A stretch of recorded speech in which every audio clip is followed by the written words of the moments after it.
आप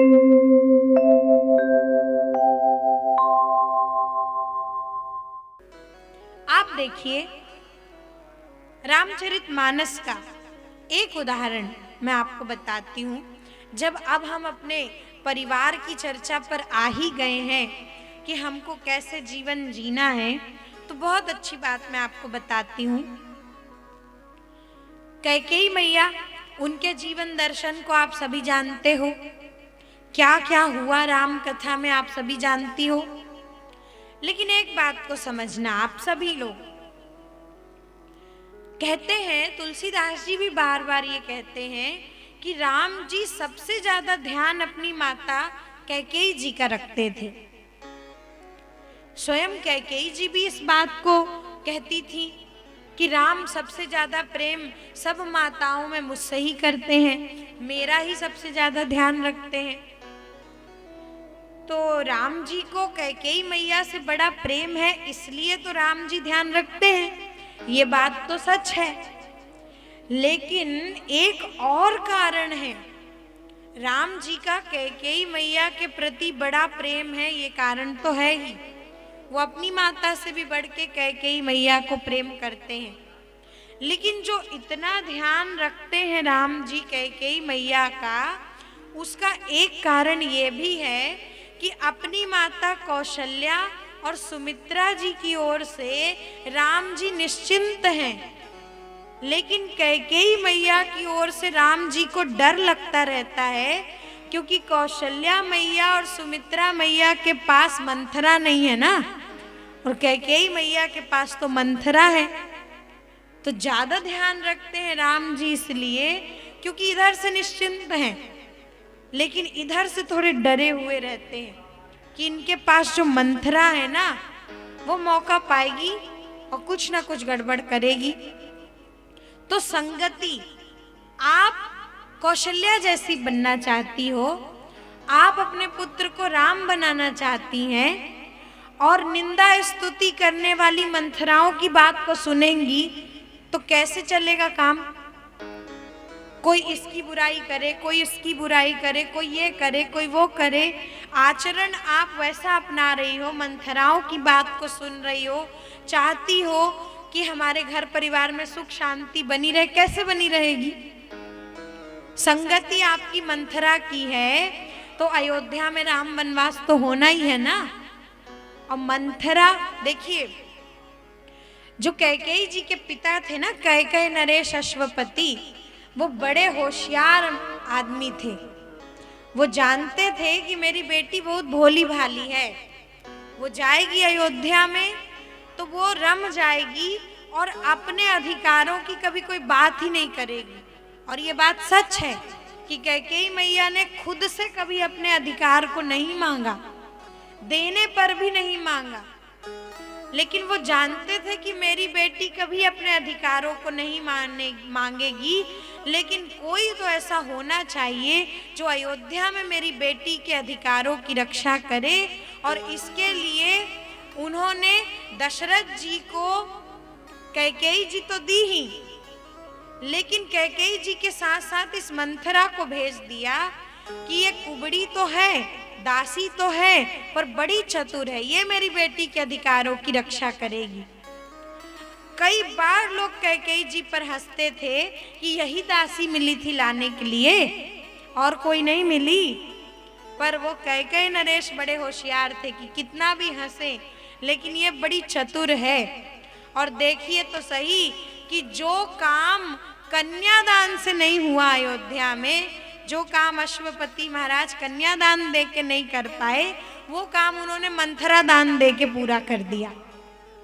और मंथरा ने ये सब कुछ क्यों किया? क्योंकि कन्यादान के साथ साथ ये मंथरा दहेज में आया हुआ सामान है, और इसलिए जो काम कोई नहीं कर सकता वो दहेज के सामान ने अपने आप कर दिया। तो इसलिए भाई, अगर आपको भी चाहिए दहेज का पूरा सामान, आपको भी चाहिए बहुत सारा धन, तो उसके साइड इफेक्ट से तो आप बच नहीं सकते। और फिर उसके लिए शुक्र, शनिचर, बृहस्पति, ये सब बेचारे कुछ नहीं कर पाएंगे। राहु केतु कुछ नहीं कर पाएंगे। आपने जो खुद ही लेके आई है मंथरा के रूप में सामान को, उसकी वजह से आपके घर में जो हो रहा है उसको हजारों मील दूर बैठ के शनि महाराज कैसे करेंगे, इधर का उधर। फिर कहोगे कि शनि की कुदृष्टि हो गई, राहु केतु गड़बड़ करने लगे। वो बेचारे कुछ नहीं करते, जो करते हैं आप ही करते हैं। तो राम जी इसलिए भी सावधान होते थे कि इनके पास मंथरा नहीं है ना, और कैकेयी मैया के पास मंथरा है।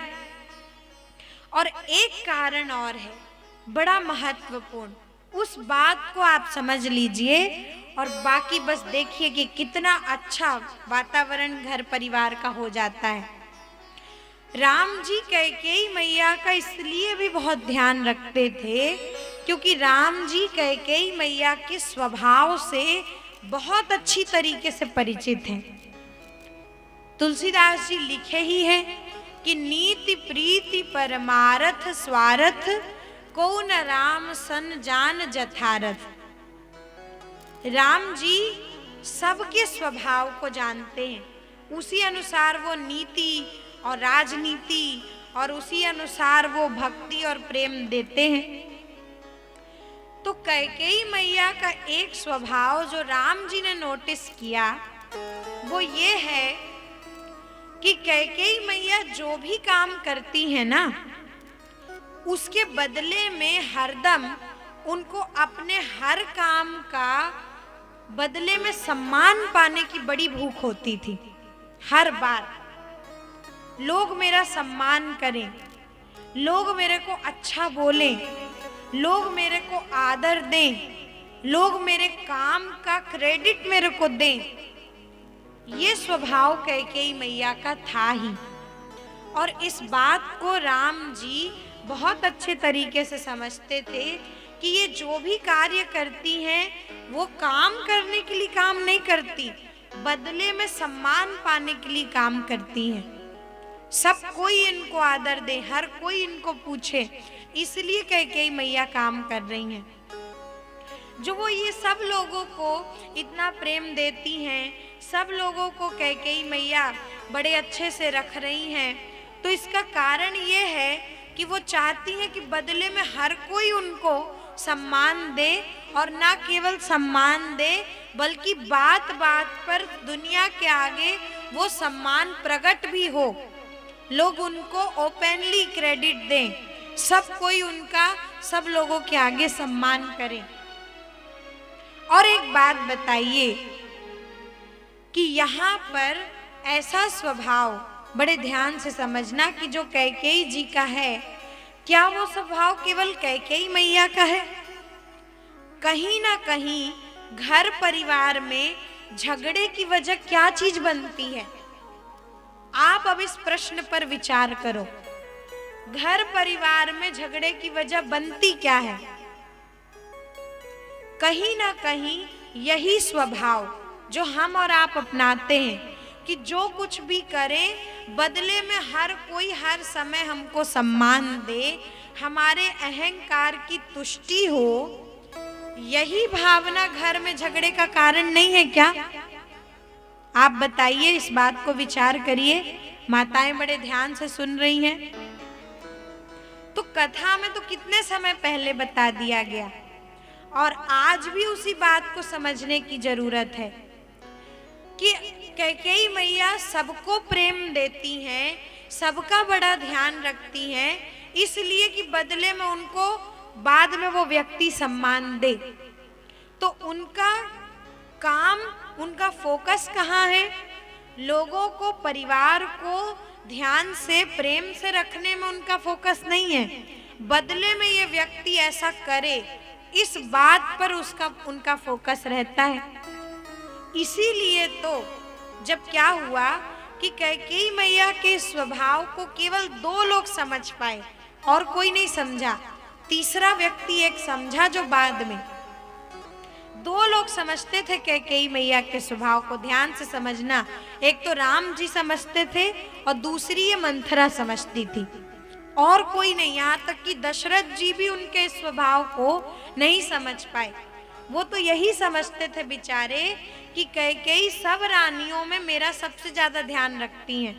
कोई रानी युद्ध में नहीं जाती, इनको तो अपने प्राणों की परवाह नहीं है, ये तो युद्ध में भी मेरे साथ चल देती हैं, इतना ध्यान रखती है मेरा और मेरे परिवार का। लेकिन ये समझ नहीं पाए कि बदले में उनको वो बार बार सम्मान चाहिए।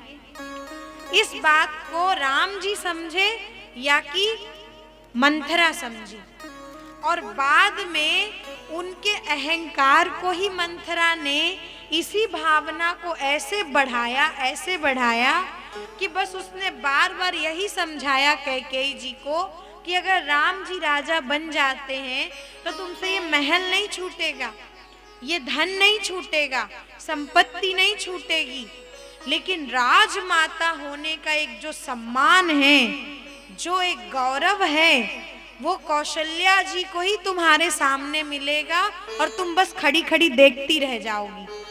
फिर राम जी भी राजा बन जाएंगे तो क्या तुमको पूछेंगे?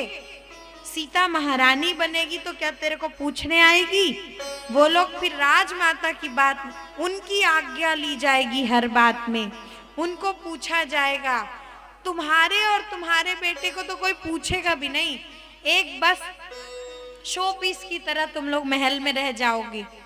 और यही डर बार बार पैदा किया मंथरा ने इनके मन में कि यही डर कि तुमसे सब कुछ छूट जाएगा, तुम्हारा सम्मान तुमसे छूट जाएगा। राम आज जितना प्रेम तुमसे करते हैं, राजा बनने के बाद किसी का कोई नहीं होता।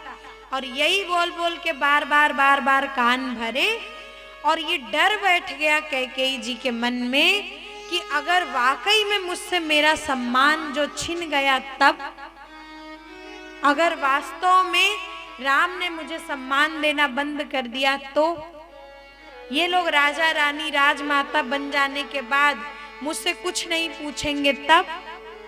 और फिर वही कैकेयी जी जो राम जी को सबसे अधिक प्रेम करती हैं, वही कैकेयी जी उनको निष्ठुर होके जंगल भेजने को तैयार हो गई, क्योंकि मंथरा ने बस उनके इस डर को, संदेह को बढ़ाया। झूठा था डर, झूठा था संदेह, लेकिन बस वो जानती थी कि इनकी कमजोरी क्या है। और आपको मैं सबसे अच्छी बात यही बता रही हूँ कि जब आप अपने घर परिवार में बस इसलिए कार्य कर रहे हो कि बदले में आपको हर कोई सम्मान दे, बदले में आप अपने अहंकार की तुष्टि चाहते हो अगर, तो संसार की मंथराएं आपके घर को बिखेरने में 2 मिनट का भी समय नहीं लेंगी। कहाँ तो अयोध्या की पूरी राजनीति, इतने बड़े चक्रवर्ती सम्राट महाराज दशरथ, और एक ही रात में एक दासी ने पूरी राजनीति चौपट कर दी, पूरी योजना ही बदल दी। क्योंकि संसार की मंथराओं को टाइम नहीं लगता जरा भी आपके घर परिवार को बिखेरने में। इसलिए आप ये निश्चित करो कि आपको क्या चाहिए घर में रहते हुए, परिवार में रहते हुए। ये केवल माताओं के लिए बात नहीं है, प्रत्येक व्यक्ति के लिए बात है।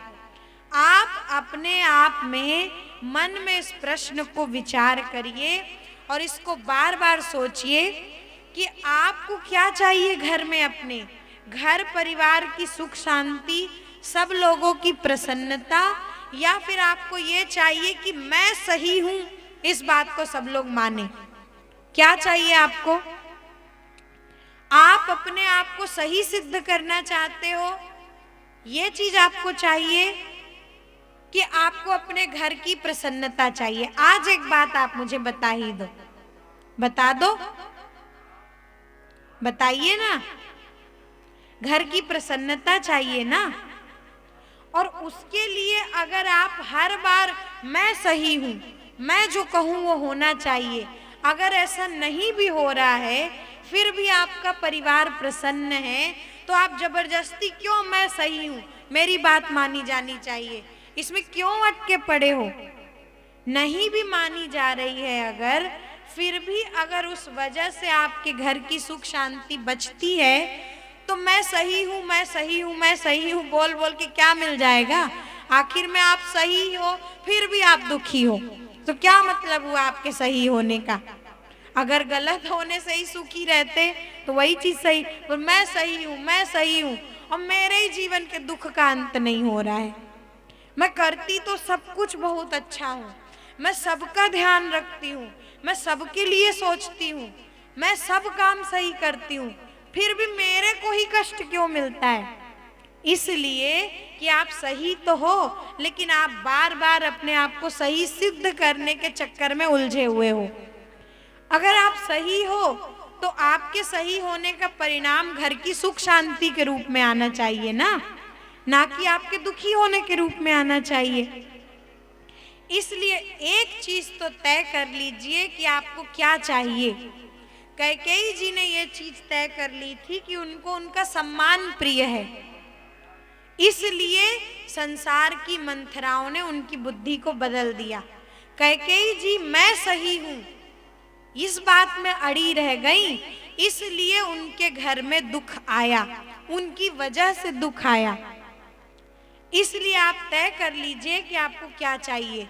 और फिर उसके बाद भरत जी ने जब इनके स्वभाव को समझा तो उन्होंने एक ही काम किया कि मेरी माँ होने की वजह से तुमने अपने सम्मान को बचाए रखने के लिए अपने बेटे को राज्य दिलाने की सोची ताकि तुम राजमाता बन जाओ। इसलिए अगर ये काम किया तो भरत जी ने उस सोर्स को ही छीन लिया, माँ कहना ही बंद कर दिया। और फिर कैकेयी जी को विचार आया कि जिसके लिए मैंने ये सब कुछ किया वो बेटा तो मुझे माँ ही नहीं कहता, और राम को देखो मैंने निष्ठुर होके 14 साल वनवास दे दिया, फिर भी वो मुझे बिना बुरा भला कहे चुपचाप यहाँ से चला गया। तो असली पुत्र का धर्म तो राम ने ही निभाया। तो भरत जी कहते कि यही तो मैं चाहता हूँ माँ, कि तू इस बात को समझे कि तेरा असली नाता तो राम से ही है। इसलिए तूने वो बात निश्चित नहीं करी थी अपने मन में कि तेरे मन में राम से नाता निश्चित था, तूने बस राम से सम्मान पाने को महत्व दे दिया, राम से नाते को महत्व नहीं दिया, इसलिए तू कष्ट पा रही है। इसलिए उन्होंने वो सोर्स ही छीन लिया, माँ कहना ही बंद कर दिया। तो इतना प्रयास करना पड़ा भरत जी को। इसलिए आप समझ लीजिए कि आपको अपने घर में उन नातों को महत्व देना है, उन रिश्तों को महत्व देना है, या बदले में वो रिश्ते आपको सम्मान दें वो आपको ज्यादा प्रिय है। अगर आपके लिए घर महत्वपूर्ण है, परिवार महत्वपूर्ण है, परिवार का सदस्य महत्वपूर्ण है, तो बदले में आपको उनसे क्या मिल रहा है आप इस बात पर कभी ध्यान ही नहीं दोगे। और प्रत्येक व्यक्ति अगर परिवार का ये बना ले कि हमको ये घर महत्वपूर्ण है, परिवार महत्वपूर्ण है, वो नाते महत्वपूर्ण है, तो क्यों कष्ट आए। अपने से भी पहले दूसरों का ध्यान देता वही महात्मा है, जो दूसरों से अपने से पहले दूसरों की चिंता करे, जो अपने से पहले दूसरे की इच्छा का ध्यान रखे, और जो अपने से पहले दूसरे की जरूरत को पूरी करे, वही तो महात्मा है। और बाकी चिंता, इच्छा और जरूरत हर व्यक्ति अपनी पूरी तो कर ही रहा है। आप भी कर रहे हो, हम भी कर रहे हैं। चिंता, इच्छा और जरूरत तो कहने, आप इससे भी ज्यादा मैं क्या कहूँ, चिंता, इच्छा, जरूरत सबसे पहले अपनी तो कोई पशु भी पूरी कर लेता है ना। उसको भी अपनी चिंता है, उसको भी अपने पेट की भूख लगती है तो कैसे ना कैसे खाता है। पशु भी अपनी जरूरत को अच्छी तरह से समझता है। फिर उसमें और हमें क्या फर्क रह गया। तो महात्मा का तात्पर्य वेश नहीं है, महात्मा का तात्पर्य बहुत बड़े बड़े पोथा रटना नहीं है। चिंता, इच्छा और जरूरत जो अपने से भी पहले नीड, और उसके बाद कंसर्न और नेसेसरी, जो अपने से भी पहले दूसरों का ध्यान दे, वही महात्मा है। और अगर ऐसा आप करने लग गए तो आप निश्चित समझिए कि अगर घर का प्रत्येक सदस्य ये काम करने लग जाएगा तो दुख आने की तो कोई संभावना ही नहीं है, क्योंकि अपने से भी पहले दूसरों की जरूरत है। और इसीलिए तो परिवार है, इसीलिए तो घर है, ताकि आप दुनिया जीतें मगर अपने घर में आकर के हार जाएं। दुनिया कौन सा व्यक्ति जीत सकता है? किसने पूरे संसार को जीत लिया? जो अपने घर में आके हार गया। और हम लोग गड़बड़ करते हैं, हम अपने ही घर में विजेता बन के रहना चाहते हैं, तो ऐसा नहीं होता। जीतने वाले को भी कहीं ना कहीं हारना सीखना पड़ता है। और जो घर में हारना नहीं सीख पाएगा तो वो बाहर की दुनिया में निकलेगा तो जरूर हारेगा, क्योंकि करेगा तो बहुत कुछ, पैसे तो खूब कमा लेंगे, नाम सम्मान तो बहुत कमा लेंगे, लेकिन अगर घर में आके हारना नहीं सीखा तो बोलेंगे कि अरे लगता है कि पूरी दुनिया का नरक मेरे ही घर में आ गया है। नरक घर में आया नहीं, आप लेकर के आए हो, क्योंकि आप जैसे सबसे जीतना चाहते हो वैसे घर में भी जीतना चाहते हो, पर ऐसा होता नहीं। इसलिए कथाओं के इन पात्रों के जीवन चरित्र से समझिए, कैकेयी जी से समझिए कि क्या नहीं करना है, उनसे भी समझिए क्या नहीं करना है। मंथराओं के पास नहीं रहना है। द्रौपदी जी से समझिए कि क्या करना है। दुख आए, कष्ट आए तो भगवान को पकड़ना है। शूर्पणखा से समझिए कि क्या नहीं करना है। शबरी जी से समझिए कि क्या करना है। तो ये तो पात्र ही हैं, इनमें से कोई अच्छा नहीं है, कोई बुरा नहीं है, न रावण बुरा है न राम जी बुरे हैं। देखा जाए तो एक निरपेक्ष, एक तटस्थ हैं ये लोग। रिलेटिविटी कनेक्ट नहीं है, पर इनसे हमको जानना है कि हमको क्या करना है क्या नहीं करना है। हम कथा में उल्टा करते हैं। पूरी रामायण पढ़ लीजिए, पूरी भागवत पढ़ लीजिए, और उसके बाद मैं आपसे पूछती हूँ कि भगवान कौन है। अच्छा बताइए, रामचरितमानस में भगवान कौन है? राम जी भगवान है? बताइए, राम जी भगवान है क्या रामचरितमानस में? अब फिर आप यही सोच रहे हो कि हाँ बोल देंगे तो फंसा देगी, ना बोल देंगे तो फंसा देगी। लेकिन एक बात, कुछ भी बोलिए बोलिए, क्या पूरी राम कथा में राम जी भगवान हैं? हैं? हाँ बोल रहे हैं ना आप। लेकिन मैं आपसे कहूंगी कि पूरी राम कथा में राम जी भगवान नहीं है। अगर आप अच्छे से समझोगे तो पूरी राम कथा के भगवान राम नहीं, राम का नाम है जिसको हमको पकड़ना है।